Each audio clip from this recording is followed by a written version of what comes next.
I didn't ask for help. I know, but I helped you because you looked like someone who wasn't used to being helped. That one moment changed both their lives forever. A CEO hiding her identity to feel human again. A man who gave up architecture to become a full-time father. They met because of a declined grocery card. But when the truth came out, would trust survive long enough to build something real? Have you ever experienced a small act of kindness that stayed with you for years? If yes, leave a comment. I still believe in quiet kindness. And share this video with someone who needs a reminder that second chances come in the most unexpected ways. The rain came down in silver sheets, drumming steadily against the windows of the small-town grocery store, a rhythm that only deepened Grace Whitmore's sense of displacement. Her card had just been declined for the third time. The line behind her grew longer, filled with impatient sighs and the tapping of restless feet. She fumbled in her designer bag, pretending to search, though she knew it was pointless. Her face burned with embarrassment. This wasn't supposed to happen. Not to her. She had built a company from the ground up, negotiated billion-dollar deals, stood unshaken in front of boardrooms packed with critics. Yet here she stood, powerless in the checkout lane, brought low by a banking glitch or a distracted assistant, or maybe just karma. And then, just as her voice began to crack with the strain of apology, a quiet voice behind her said, "Let me get this." She turned, startled. He was taller than she expected, with kind eyes and a rain-damp jacket. A little girl peeked shyly out from behind his leg, her hair in messy braids, hugging a worn stuffed elephant. "Oh, I couldn't possibly," Grace began, but the man had already swiped his card. "It happens to everyone," he said, offering a gentle smile. "Pay it forward sometime." Before she could gather the words to thank him, he was gone, disappearing into the storm with his daughter. The cashier, a woman in her 60s with a weathered smile, handed over the bag and said softly, "That's just Jack, always looking out for others." Grace held the warm paper bag in both hands and stepped out into the downpour, the weight of the groceries oddly comforting. She didn't know why, but something in her had shifted. Not because of the food, but because of the kindness. The apartment was quiet in the early hours, the kind of stillness that wraps itself around memory. Jack Sullivan moved softly through the modest kitchen, careful not to wake Rosie, his 7-year-old daughter. The scent of brewing coffee mingled with the soft clink of the butter knife against toast. Their two-bedroom space in an aging complex was far from glamorous. Thin walls, unpredictable plumbing. But Jack had made it home. Rosie's crayon drawings decorated the fridge, and stacks of weathered architecture magazines rested like forgotten dreams near the window. As he sliced bananas and folded them gently into her peanut butter sandwich, always diagonally, just how she liked, his hand brushed a silver photo frame on the counter. Emily's smile looked back at him, forever frozen 3 years ago, her laughter echoing only in memory. Sometimes on quiet mornings like this, he still reached across the bed, expecting her warmth. "Daddy?" Rosie's voice, raspy with sleep, drifted from the hallway.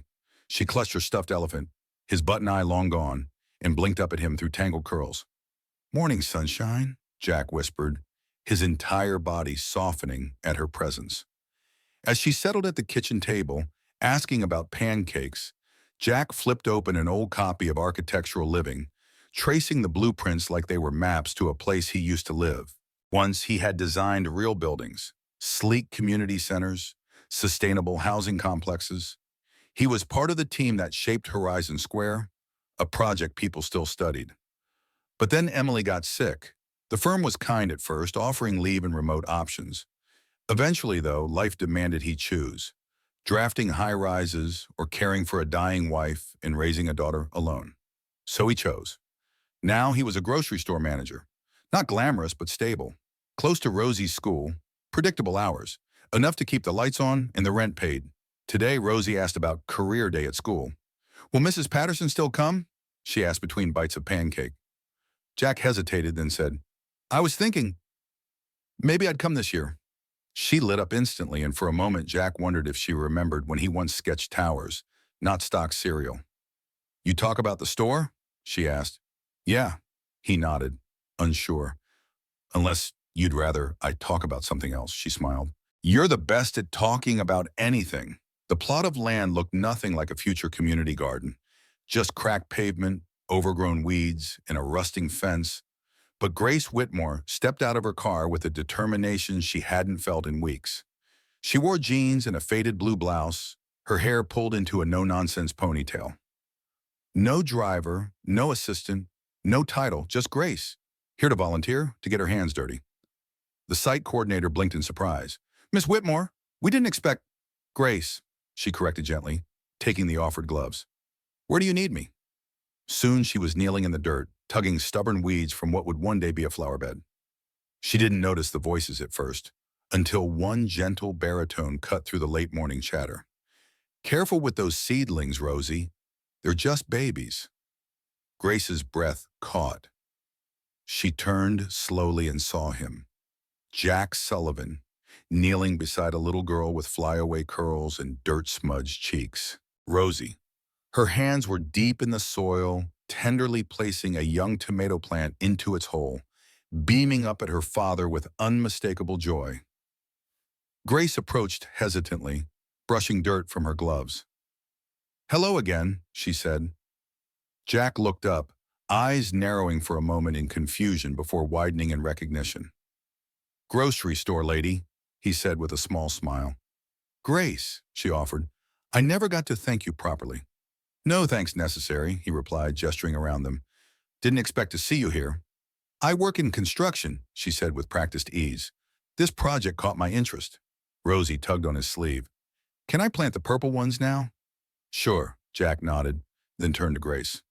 "This is Rosie, my daughter, and boss most days."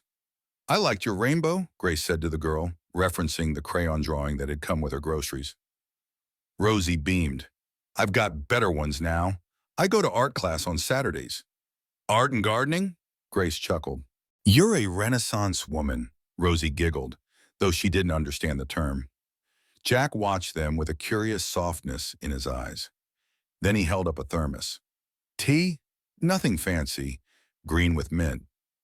Grace nodded, surprised by how much the offer warmed her. They sat beside a planter, sipping quietly, watching Rosie organize purple petunias with the care of an artist. Something small but significant had begun to take root. Grace found herself returning to Parkside Market more often, no longer as the lost shopper from a rainy evening, but with purpose she didn't entirely admit to herself. Officially, she was reviewing site conditions for a sustainability pilot. Unofficially, she was watching Jack Sullivan from behind cereal displays and produce bins, fascinated by how naturally he led without drawing attention to it. He helped an elderly man count change without condescension. He guided a teenager through inventory software with quiet patience. He used to be an architect, the store manager had mentioned offhandedly. One of those big firm types. Gave it all up. That single phrase, "gave it all up," echoed in Grace's head as she left the store with a single apple and a full heart. She returned a few days later with a clipboard and a smile. "The district manager approved a renovation pilot," she told Jack. "I'm here to gather input from the ground." Jack raised an eyebrow but nodded. "You'll want to see the loading dock then. It floods every time it rains." As they walked, he explained inefficiencies she wouldn't have noticed on her own. Ventilation problems, wasted energy from outdated lighting, missed opportunities for community engagement. His suggestions were practical, precise, grounded in lived experience. "You know a lot for someone in construction," he said one day, pausing mid-sentence as he glanced at her with suspicion. "And you see systems like someone who's designed them," she countered, eyes level. They didn't speak of it again, but something shifted.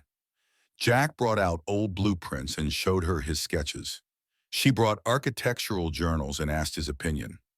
Rosie sometimes joined their quiet meetings in the break room, offering unsolicited advice like, "Put candy closer to the ground so kids can reach." Jack had started sketching again.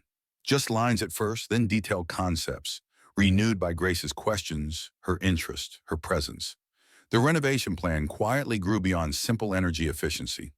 Jack envisioned study corners for kids, shared kitchen spaces for working parents, and sustainable design integrated with everyday needs. "You're not just improving a store," he said one afternoon, spreading out his drawings. "You're stitching a community together." Grace looked at the man who once paid for her groceries without hesitation and saw someone who had never truly stopped building. Not towers, but lives. And maybe, just maybe, hers was one of them. Hers. Jack had noticed something off for a while. Little moments that didn't add up. The way Grace always seemed to know what reports to ask for. The architectural journals she brought were advanced, industry-specific. Her questions, while framed as curious, reflected the mind of someone far more experienced than a consultant. Still, he let it go, until the night she showed up at his apartment looking unusually tense. Rosie was already asleep, her drawings still scattered on the table. Grace sat across from him, her fingers wrapped around a mug of mint tea. "There's a board meeting tomorrow," she began. "A critical one. The Maxwell project might be pulled apart. They want to scrap the community center and reallocate the budget to a commercial development downtown." Jack nodded slowly. "What does that have to do with me?" She took a breath. "Because I need your help. I need your voice in that room." "I'm just a grocery manager," he said, calm but firm. Grace looked down, then met his eyes. "I haven't been honest with you. I'm not just a consultant. I'm the CEO of Whitmore Design Group. The Maxwell project is my firm's initiative." The silence between them thickened.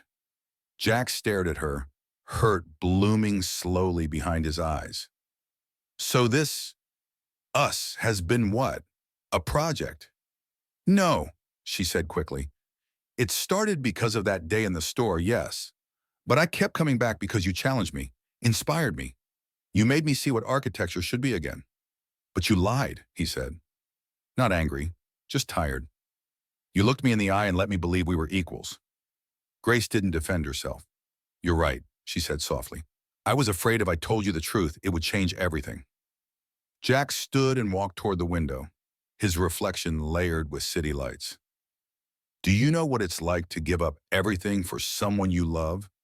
To have nothing left but your integrity, and then realize even that's been quietly chipped away?" She came closer but didn't reach for him.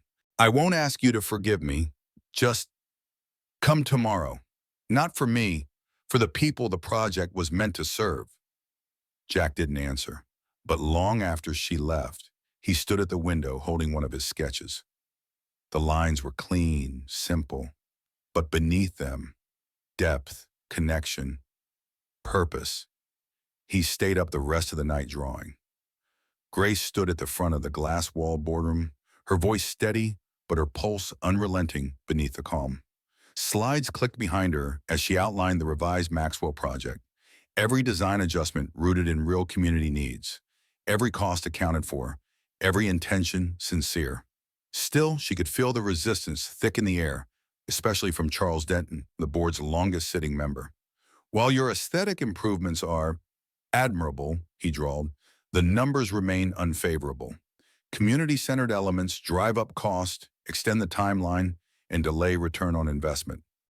Grace looked toward the back of the room, where Jack sat silently in a visitor's chair, his portfolio tucked under one arm, his eyes unreadable. "Before we vote," she said, voice firm, "I'd like to introduce Jack Sullivan, former lead architect at Weston & Cole and community consultant on this revision." Denton scoffed audibly. "I was under the impression he manages a grocery store." Jack stood, unbothered. "Both are true." He walked to the front and unfolded alternative site plans that no one else had seen. "This approach reduces construction costs by 15% while increasing usability," he said evenly. "Community kitchens that double as vocational spaces, childcare adjacent to laundry centers, so working parents aren't forced to choose between clean clothes and watching their kids. Study corners built into shared spaces, so no child is forced to do homework at the back of a convenience store." Murmurs rippled through the board. Grace watched as hard-hidden faces softened, as a room full of financiers leaned forward to listen to a grocery manager speak not just of designs, but of lived humanity. "You ask how I'm qualified?" Jack looked straight at Denton. "Because I live among the people you're designing for. I know their names. I see their struggles." He stepped back. Silence lingered, until the board's financial director spoke first. "This phased approach could mitigate early cost risks." Another added, "The integration is smart, not idealistic, real." The final vote wasn't unanimous, but it was decisive. Maxwell would move forward with Jack's modifications. Afterward, as the boardroom emptied, Grace approached him carefully. "Thank you. You saved it." "I did it for the community," he said, not unkindly. "Not for you." She nodded. "I understand, but I meant it. I'd still like you on the team. Proper title, proper contract, full credit." He paused at the door, looking back. "I'll think about it." Then softer, "Why did you really come back to that store?" Grace's answer came quietly. "Because you didn't expect anything from me." And that felt new. 1 month later, the community garden at the heart of the Maxwell project bloomed with life. Raised beds overflowed with herbs and sunflowers. Local kids painted murals on the side of a tool shed. And somewhere in the center, Jack knelt beside Rosie, adjusting the flow on a small fountain she had helped design. Grace arrived quietly, wearing worn jeans and a linen shirt, her hair pulled back the way Rosie liked. "You look like a weekend lady," the girl had once said with approval. "The fountain's working," Jack said as she approached, wiping his hands on a towel. Rosie's declared herself water quality supervisor. Grace laughed, watching the little girl test the flow with her palms. "It's beautiful. It all is." He nodded, his gaze following hers across the garden. "We make a good team," he said simply. "We do," she replied, and for a long moment, that was enough. Their relationship had unfolded slowly, with no declarations, no urgent promises, just a steady layering of trust. Jack now served as lead community design consultant for Whitmore Design Group, working part-time to stay present for Rosie. His presence reshaped the company from the inside, less polished, more grounded. Grace, once all strategy and steel, now spent Saturdays planning carrots and attending school projects. They still argued over design specs and layout details, but their laughter now filled the spaces between the blueprints. As Rosie called out for help arranging stones around the fountain, Grace bent down beside Jack, brushing against his arm. He handed her the thermos without a word, mint tea poured into the familiar lid they always shared. Their fingers lingered. "You know," Jack said softly, "I never thanked you properly." She looked at him, puzzled. "For what?" "For seeing me. Not just the grocery manager. Not just the man who gave up architecture. Just me." Grace's smile held something tender. "That works both ways, Jack. You're the first person in a long time who's seen past my title." He reached for her hand, not for show, not as a statement, but as a gesture of something already understood. "Some foundations," he murmured, the architect in him choosing his words carefully, "just take time to set, but they last longer that way." Rosie called again, and they rose together, walking hand in hand toward her. Nothing grand, nothing loud, just a garden, a girl, two people who chose to build again.